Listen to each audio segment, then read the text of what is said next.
Assalamu alaikum wa rahmatullah wa barakatuh. Alors, je remercie à tous ceux qui me suivent chaque samedi pour la petite causerie. Et au fur et à mesure qu'on avance, Inch'Allah, il y aura des invités qui sera vraiment une émission de vraiment une petite causerie. Alors, en effet, j'avais mis sur les sociaux deux thèmes. J'avais mis le premier thème qui parlait de fantôme ou revenant, qui est un mythe ou une réalité en islam.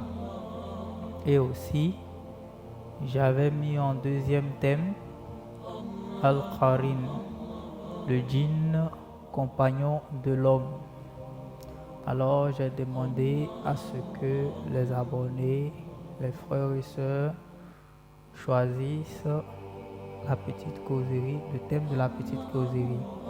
Et après sondage, on a remarqué que beaucoup ont choisi le thème Al-Qarin, le djinn compagnon de l'homme.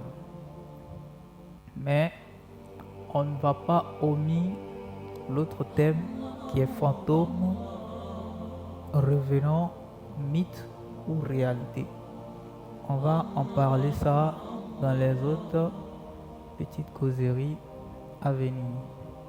Alors ce thème qu'on a choisi aujourd'hui n'est pas un thème qu'on va beaucoup parler dessus. C'est un thème qu'on va donner certaines informations que d'autres connaissent déjà et d'autres ne connaissent pas. Alors,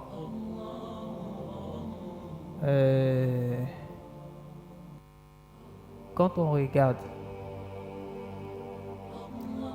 Al-Qarin, il y a certaines personnes qui en ont déjà entendu parler. Et il y a d'autres qui n'ont jamais entendu parler de ce nom. Voilà, il n'y a jamais entendu parler de ça. Il y a certaines personnes qui sont là. C'est pas comme ils sont pas musulmans, mais ils sont musulmans parce que, comme on le dit, on ne finit pas d'apprendre. Voilà, on ne finit pas d'apprendre. Et lorsqu'on regarde, on voit que Al-Qarin, c'est aussi un mot, un nom qui m'a fait éveiller des questions. Je suis allé chercher Al-Qarin même veut dire quoi en arabe. Et selon mes recherches, le mot Al-Qarin a deux sens.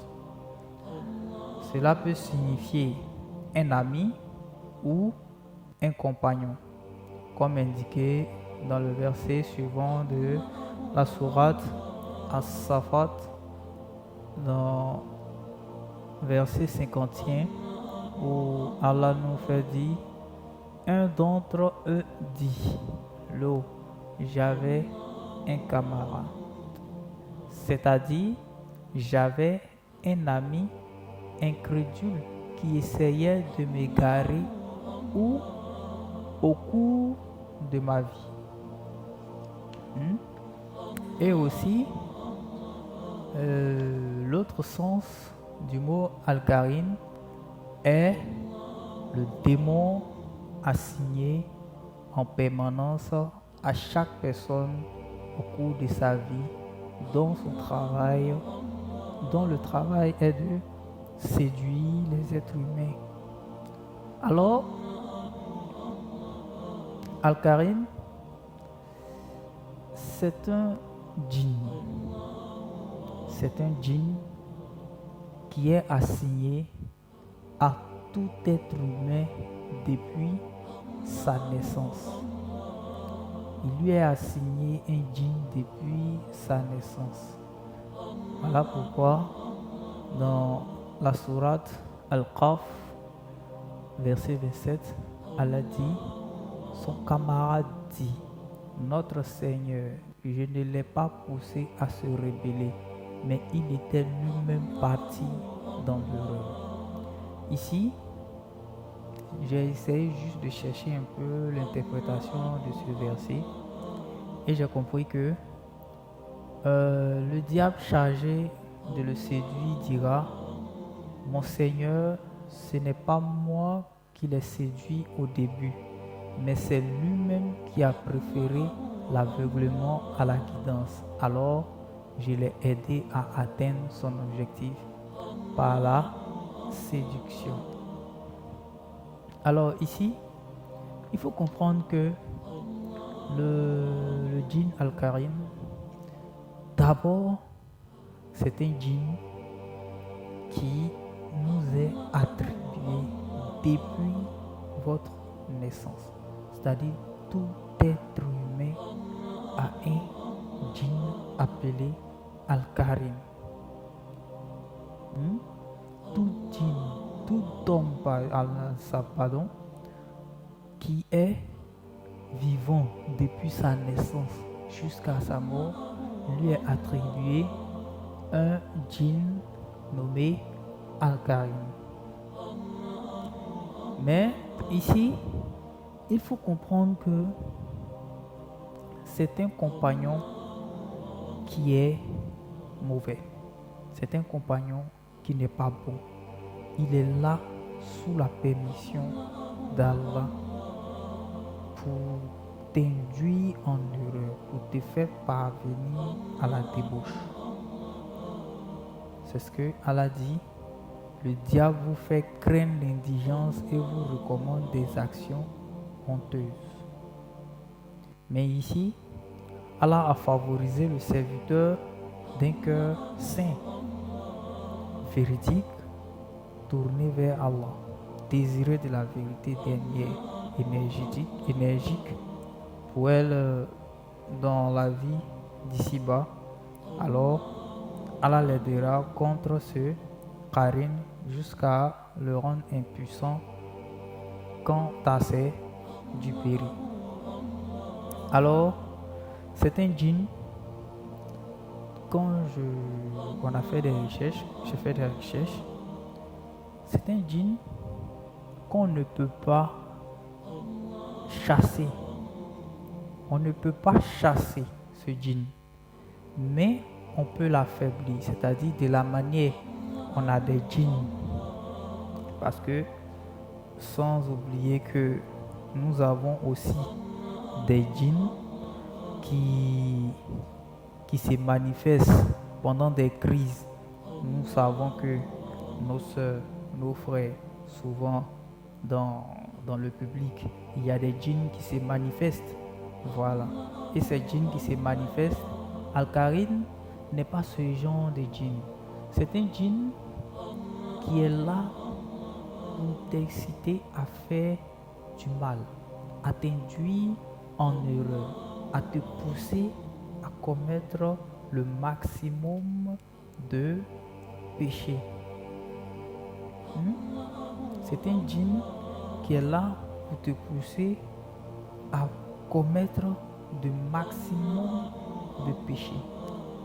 Et il faut comprendre que à chacun d'entre nous a été assigné un djinn.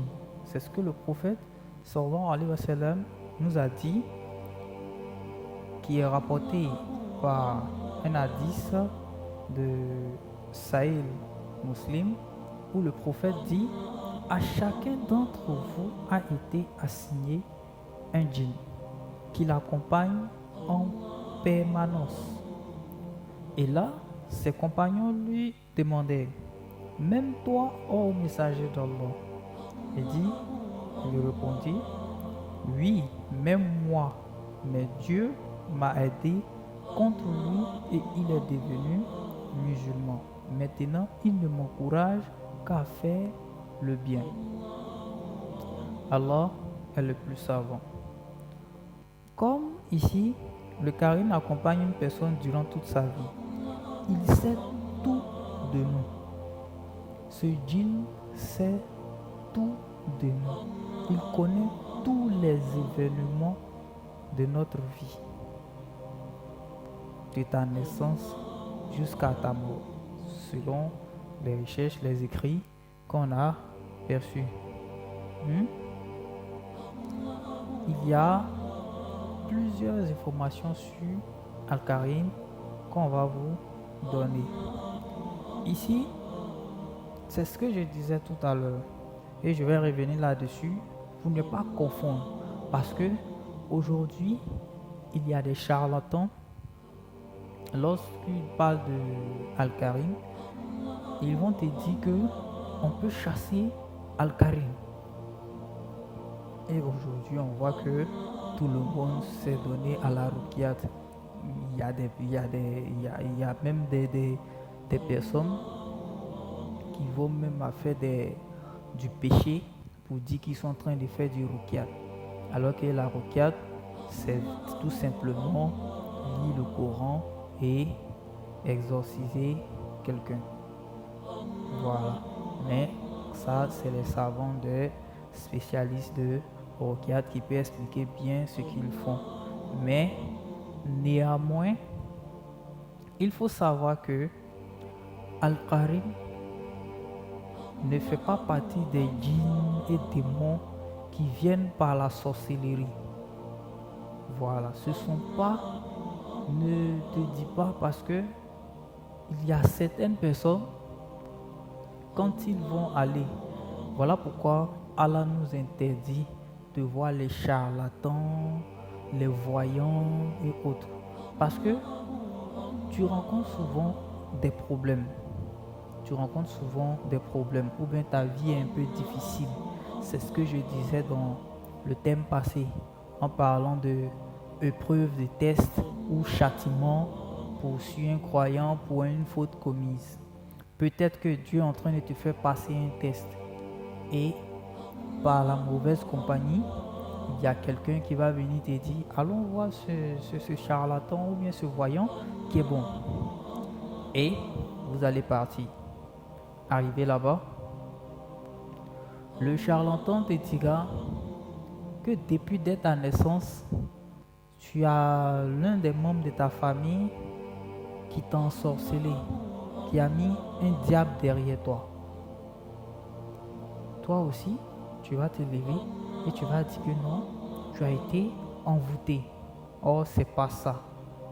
Donc, il faut savoir que le djinn Al-Karim, le démon Al-Karim, ne fait pas partie de ces djinns, c'est-à-dire les djinns et les démons qui viennent par la sorcellerie, c'est-à-dire les djinns qu'on peut attraper par la sorcellerie ou quoi que ce soit. Par exemple, parce qu'on a dit que lorsqu'une femme délaisse toujours ses cheveux dehors, elle est exposée à risque de se faire posséder par un djinn. Ok. Ici, je vais tout simplement dire que le démon est le djinn qui naît en nous et qui meurt avec nous. C'est-à-dire, on peut déduire un peu par là que Al-Karim, c'est comme notre, je peux dire ça comme notre côté obscur. Il est comme notre côté obscur, c'est-à-dire il représente notre côté obscur, mais il est réel, il vit en nous, il connaît tout de nous. Et c'est lui qui t'encourage toujours à faire le mal. Il t'encourage toujours à faire le mal. Et c'est un démon, il faut savoir que il va naître en toi, c'est-à-dire lorsque tu vas pousser le premier cri à ta naissance, alors le Al-Karim t'est déjà assigné et il meurt avec nous. C'est-à-dire que le jour que tu as été rappelé à Allah subhanahu wa ta'ala, alors ton Al-Karim aussi ne vit plus. Est-ce que tu comprends? Ton Al-Karim aussi ne vit plus. Donc, il faut savoir aussi ça. Alors, le prophète sallallahu alayhi wa sallam a parlé de cela en ces termes que chacun d'entre nous vous a été doté d'un compagnon parmi les djinns. Ici, les ulémas ont demandé, comme je l'ai dit tout à l'heure, même toi, même moi, sauf qu'Allah m'a aidé contre lui. Alors il s'est soumis à l'islam. Maintenant, il ne m'incite qu'à faire le bien. Rapporté par Muslim, Sahih Muslim. Ici, je veux tout simplement te faire comprendre que la seule solution, quand on voit aujourd'hui, pour confronter, c'est pourquoi je dis, on ne peut pas chasser Al-Karim.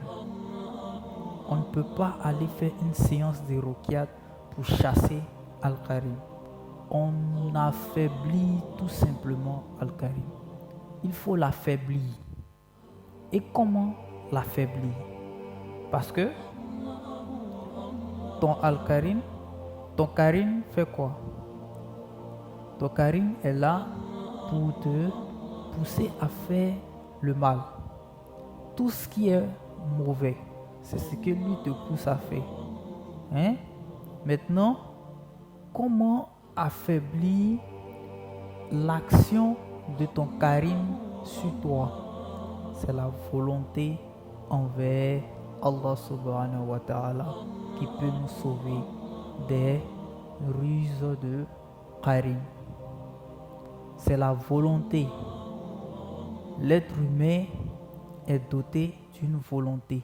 Et si tu te lèves aujourd'hui pour travailler dans l'adoration d'Allah subhanahu wa ta'ala, tu pries à chaque heure, la nuit, avant de dormir, tu fais tes prières, tu te couches, tu peux te lever avec force chaque peut-être minuit pour faire 2 rakats, les prières nocturnes, pour adresser à Allah subhanahu wa ta'ala, de t'aider à surmonter les ruses de ton Karim, alors tu vas affaiblir l'action de ton Karim sur toi. Mais ne te dis pas que une séance de ruqyat peut disparaître le Karim de toi éternellement. Non. Allah dit que ça a été, il nous a assigné ce djinn depuis notre naissance et il meurt avec nous. Il va partir, c'est-à-dire lorsque tu as été rappelé à Allah subhanahu wa ta'ala, ton Karim n'existe plus. Ton Karim ne peut pas sortir pour aller parce que tu es mort ou parce que tu as rendu l'âme. Il va partir s'assigner peut-être soit à ton fils ou à ta fille ou soit à ton neveu, un de tes parents ou bien une de tes descendances. Non. On dit non, c'était le démon de ton papa ou bien c'était le démon de ta maman qui t'a suivi. Non. Non. Ça ne se fait pas. Ton Karim t'est assigné depuis ta naissance. Si papa a été rappelé à Allah subhanahu wa ta'ala, alors il va avec son Karim. Si maman a été rappelée à Allah subhanahu wa ta'ala, alors elle va avec son Karim. Mais tu ne prendras jamais le Karim de l'autre. Et la seule solution, c'est ce que j'ai dit. Ne suivons pas n'importe qui pour aller faire les ruqyat. Il y a des spécialistes de ruqyat qui sont là. Suivons-les, suivons le traitement.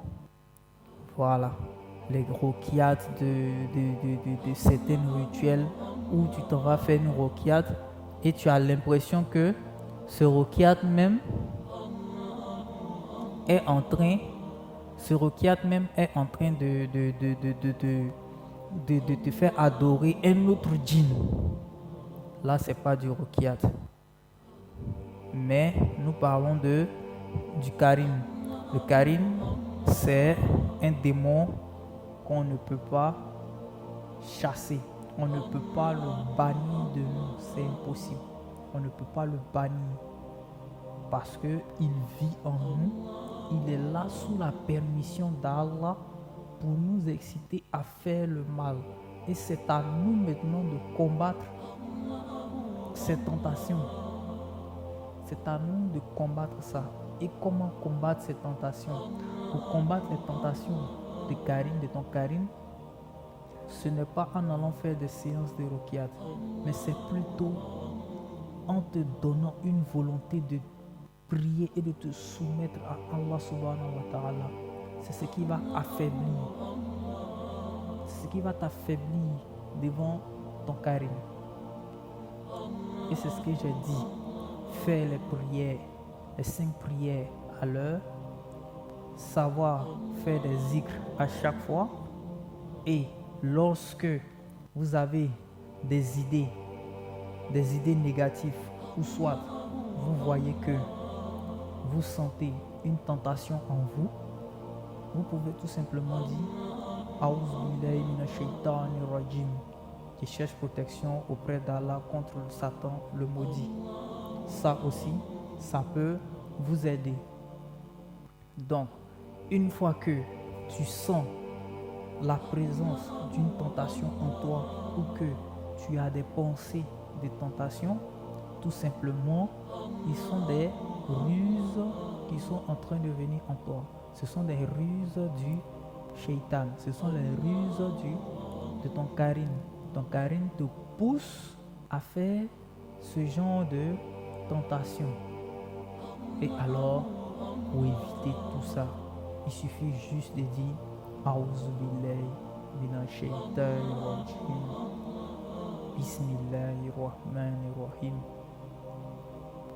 Et cela, à chaque fois, tu peux faire des zikrs pendant ton temps libre. C'est vrai, nous sortons matin, on va au travail. Il y a certaines personnes qui vont au travail qui n'ont pas de temps. Mais un petit temps que tu as assis et que tu as dit souvent Astaghfirullah, Astaghfirullah, même si c'est 3 fois que tu as dit, c'est suffisant et c'est grandement aux yeux d'Allah. Parce que tu ne sais pas, le Astaghfirullah peut faire quoi sur tes mauvaises œuvres. Peut-être même que le seul Astaghfirullah que tu as récité peut effacer un grand nombre de péchés dans ta vie. Tu ne sais pas. Voilà pourquoi Dieu nous dit, nous verrons la récompense de nos œuvres le jour du jugement dernier. Et c'est là peut-être que, où tu disais peut-être par jour une fois, Astaghfirullah, tu verras que peut-être même que ce Astaghfirullah était une brique que tu construisais au paradis. Masha'Allah. Alors, il faut savoir que j'appuie là-dessus. Les invocations sont très importantes pour s'éloigner des tentations du diable. Voilà pourquoi j'ai dit, c'est vrai, on est dans la vie, on va en marche, on en fait tout, mais on ne doit pas oublier tout ça. Tu es là marcher, en toi tu peux dire Astaghfirullah ou Subhanallah, Subhanallah, Subhanallah. Et même Allahu Akbar, Allahu Akbar, Allahu Akbar, Allahu Akbar. Tout ça, ce sont des invocations à faire dans la journée, le quotidien, le temps que tu es assis à ne rien faire peut-être souvent. Au lieu de dire que je passe mon temps à écouter de la musique, tu peux prendre ce temps pour mettre seulement peut-être 3 versets du Coran, du Saint-Coran. Tu peux mettre 3 versets du Saint-Coran en train d'écouter. C'est très suffisant. Ou soit si tu sais que tu peux lire le Coran, tu peux lire 3 versets. Aujourd'hui, il y a les applications dans nos téléphones aujourd'hui où il y a le Coran complet. Tu peux prendre et lire. Si tu ne sais pas lire en arabe, il y a la traduction des sens à peu près en français. Tu peux prendre et lire 3 fois. Mais le plus important, il faut faire beaucoup de zikr. Si tu ne sais pas lire le Coran, fais beaucoup de zikr. Mais néanmoins, apprends à lire le Coran. Apprends à lire le Coran. Il n'est jamais tard de lire le Coran. Qu'Allah nous guide toujours et nous éloigne de toutes les tentations du diable et qu'il nous donne une bonne fin et que Allah nous réserve une belle surprise le jour de la résurrection. Amin. Assalamu alaikum wa rahmatullah wa barakatuh.